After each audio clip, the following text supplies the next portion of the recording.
Hey guys, Shane here with Grand Teton Harley-Davidson. Here this morning to talk to you about the infotainment system on the brand new 2021 Pan America that Harley-Davidson has just released to the market, and we are super excited about it. So come with us and let's check it out.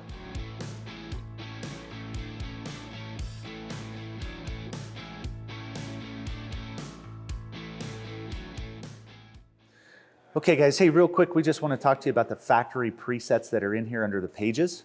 When you press the pages button, it's going to bring up several icons that allow you to scroll through and select. These icons lead you to direct aspects of changing items in the settings on the motorcycle. So when we scroll through these screens, what we're looking at is the ability to be able to go into navigation system, music,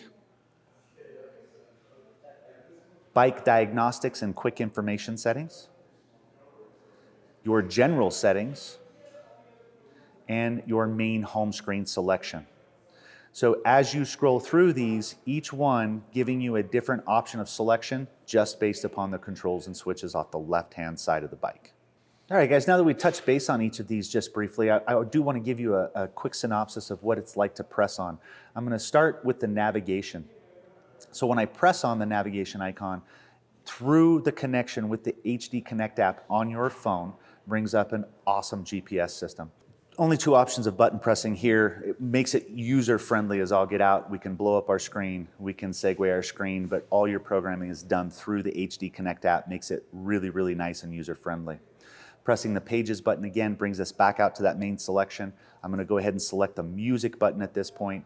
The Music button, as long as your headset, Bluetooth, and your phone, Bluetooth as well, are both linked to the infotainment system, we have full control of your Pandora app, of your Amazon Play, whatever it is you've got going on, just by utilizing the controls on the right-hand side of the motorcycle. You've got play, you've got pause, you've got seek and scan with your tracks, forward and backward, as well as volume up and volume down, all located right off your right thumb, nice and easy to use and interface with when you're rolling down the road. Pressing the Pages app again brings us back out to the main screen. Our next selection is going to be a diagnostic screen where we're going to see front and rear tire pressures, engine temperatures, as well as a voltimeter to tell you where it's standing. If we do click on the diagnostics on the bottom, this is something that's more for the shop or your service department to engage with. Once you hook up the computer, it's going to go through and allow them some basics as far as diagnostics are concerned. We go back to the Pages screen. Our next selection, General Settings. So General Settings brings us into a new mode selection of our full settings or everything that's available on the bike itself. You can control phone notifications, software updates, Bluetooth connections, appearances, how the screen looks itself, ride customization, and your general selections as far as settings are concerned. Trip reset, adjust date, an HD app time sync, and a clock adjustment. Going back to the Pages selection, the only other or our last selection is our Home button, and when we press on the Home button, it brings us back to our standard set odometer screen, speedometer screen.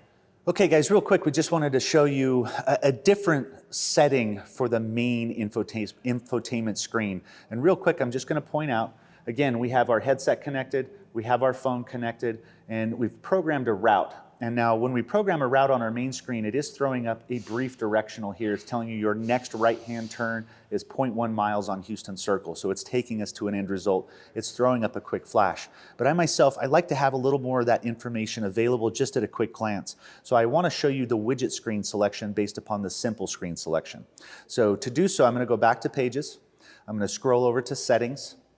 I'm going to go down to Appearance and select that. I'm going to go to Dashboard Customization. And instead of Simple, I'm going to select Widget. Now when I select the widget and go back to the home screen, notice it brings up a lot more information on the cluster. Up in the upper left-hand corner, we're showing that we have our Bluetooth linked and we can control the stereo now that's playing in our headset based upon the controls, very simply just hitting play. I can skip a track, or I can pause, and all that information is again directly related on the widget in the upper left-hand corner. We look just below that one, and our next widget we're going to identify is going to show us a range or a distance based upon the fuel that we have in the bike. We have our A and trip meters and an overall odometer showing at the bottom. We also have on the upper right-hand corner a diagnostics widget, which is showing us temperatures, voltimeter, and then just below that, and my favorite section if we are traveling and we don't have time to reach into our phones and look around for directions, again, we have that brief reference to our next directional turn, and as well as an ETA to our end destination. So the widget screen is super friendly and very easy to utilize, and again, my personal preference in these settings. All right, guys, hey, thanks for following along. Really appreciate your attention and time. Be sure and like, subscribe, follow us along. We've got a ton more Pan America content coming, and we're really looking forward to it. Thanks again, and have a wonderful day.